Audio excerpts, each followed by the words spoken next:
Hi y'all, and welcome to this week's video update for the E3 disaster territory. This week's update comes to you in the midst of some severe storms that are rolling through right now. I hope y'all are being safe, and if you need preparedness guidance, please feel free to visit the Red Cross website, redcross.org, and search for preparedness information. There's a plethora of it there. You can also download our weather apps and our Red Cross app that does general weather alerting in order to learn about severe weather threats in your area and how to respond to them. On to this week's video content. There's not a lot going on this week. Fortunately, it's been a rather slow one in regards to responses. We have, however, had a few fires. I would like to thank Dave Calhoun and his wife Dee for responding to a fire in Wills Point in this last week. I'd like to thank Sonia Metter and her husband, DAT trainee John Metter, for responding to a fire in White House.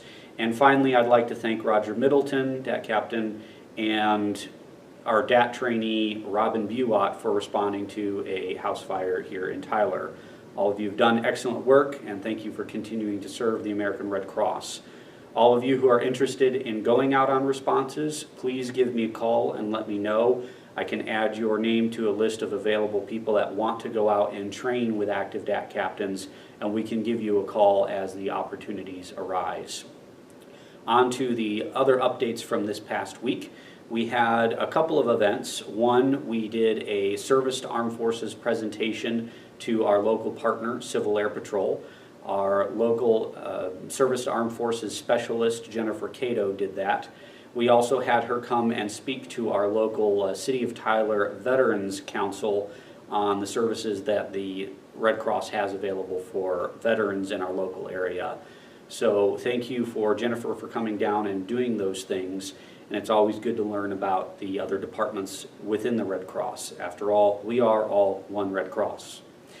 On to upcoming activities. We have our volunteer meeting, disaster action team meeting, Campout and Cookout coming up this weekend, well, next weekend, on the Friday the 31st into Saturday, April 1st. So that's March 31st and April 1st, Friday and Saturday. The event is going to be hosted at the Mineola Nature Preserve at the Derby Campground. Again, that's the Mineola Nature Preserve at the Derby Campground. For anyone who wants to camp out, you're welcome to come Friday night. I will be there beginning at about 5 o'clock, and we will camp out into the day Saturday morning. We have the covered pavilion there reserved from 9:30 to 11:30 there to have our volunteer meeting and cookout. Please bring any dishes that you would like to. I will have a grill available there to grill up burgers and dogs, and we will be providing some of those on behalf of the Red Cross. But if you have other things you would like to bring, please feel free to do so. I will have water available to drink. If you want something else, go ahead and bring it. It'll be a fun day, primarily a social concentration, but we'll have some time to cover some recent updates in Red Cross disaster services. So please come join us for our volunteer campout and cookout Friday, March 31st, and Saturday, April 1st. The cookout itself and meeting will be Saturday, April 1st from 9:30 to 11:30 at the Derby Campground Covered Pavilion at the Mineola Nature Preserve. We look forward to seeing you all there. Other things going on, we as have been talking about in past weeks, March is Red Cross Month, so please take a look at all of our videos being posted on Facebook and our YouTube channel to get an idea of those in our community who support what we are doing, and thank those who go out and respond on a regular basis. I also want to mention that it is awards nominations time for a couple of different awards. Please log in to Volunteer Connections, click on the banner at the top, and submit your application to recognize your fellow Red Cross volunteers in your local community. Awards nominations are due by April 15th, so keep that in mind.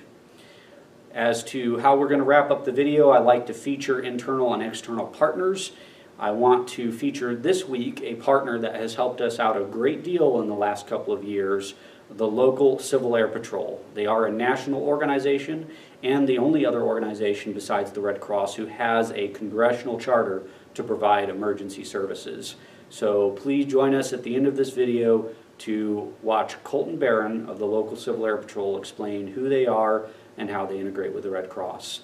Thanks for joining me for the video this week. I hope it finds you well. Stay safe out there in the rain and thunderstorms, and have a great weekend.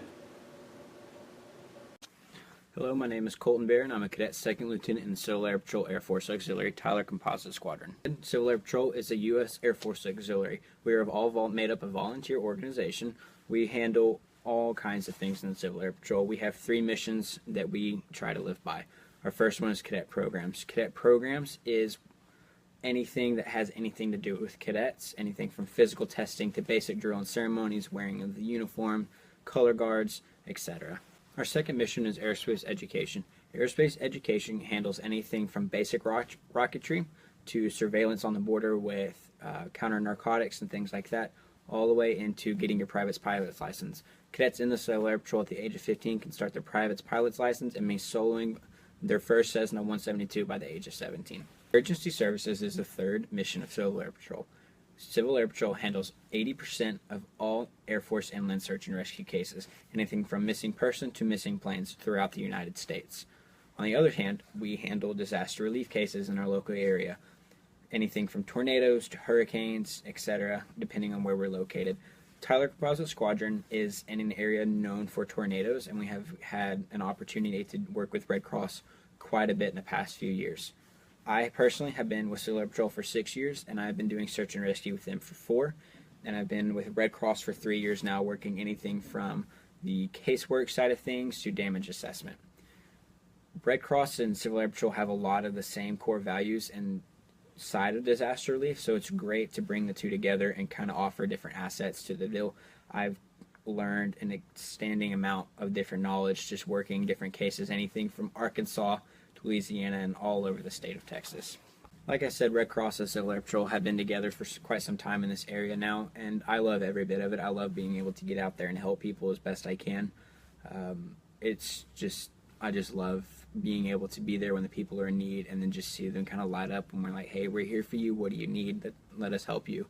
And I've done a lot of damage assessments, so I've gotten to see a lot of what disaster does, and it's heart aching, but at the same time I know that I can help, and if I can, I love to be there to help the people. In December of 2015, our area got hit by a pretty bad tornado, not very far from my house, so I got to be very on scene with it right as it happened, and it was great to just get there because I knew a lot of the people that had been hit by the tornado, their houses had been destroyed, and it was great to just be like, look, I'm here for you, what do you need? And it brought a little realism that, hey, this could happen close to me, it doesn't matter, it doesn't have to be far away. And then May of 2016, it really hit home. We had a pretty bad tornado land directly on my grandparents' house, not 200 yards from us. It destroyed the entire house. There was really nothing left. It was hard knowing that it was so close, and it didn't touch us as much, but it did hurt that it was my own family. And I got to understand fully what people go through, and it is very hard, but it was awesome to just see all my friends that are in the Red Cross. They're like, we're here for you. They were there immediately. They helped a tremendous amount of cleanup after the fact and just getting the help my family needed. So being on one side of it, going to help people, is a great experience. I recommend it to anyone that can get to.